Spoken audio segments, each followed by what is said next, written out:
माझं नाव वल्लिशा अस्लम अन्सारी. मी इयत्ता 2री मध्ये शिकत आहे. मी एक गोष्ट सांगणार आहे. त्या गोष्टीचं नाव आहे हौरट ससा. चला त्या सुरू करू. एक होता हौरट ससा. तो रोज खायचा, रात्री खायचा, दिवसभर खायचा, पण त्याचं समाधान नाही व्हायचं. एक दिवशी काय झालं, सगळे ससे गेले गाजरच्या शेतात. सगळ्यांनी आपलं आपलं खाणं संपवलं.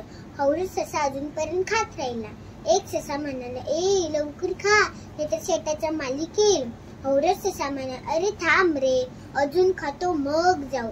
दुसरा ससा म्हणाला, ए तो बघ शेताचा मालिक शेतात येतोय. हौरट ससा म्हणाला, अरे थांब रे, शेताचा मालिक अजून शेतात आला नाही ना, अजून खातो मग जाऊ. बघता बघता शेताचा मालिक शेतात आला. सगळे ससे ओरडले, पळा पळा. हौरट सस्याला धावायला येत नव्हतं, कारण की त्याचं पोट एकदम वजनदार झालेलं. तो धावता धावता पडला.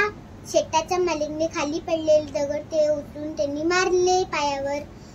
हौरट ससा लंगडत लंगडत घरी निघाला आतमधून, आणि त्याचं पोट वजनदार झालेलं. तो सस्य आतमध्ये खेचत होते. बाहेरून कोल्हा त्याची शेपटी खेचत होता, आणि सस्याने आतमध्ये खेचलं, आणि सस्याची शेपूट कोल्ह्यानेच तोडली.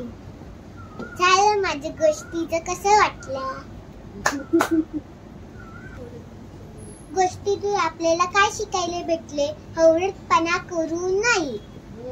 Yes, very good.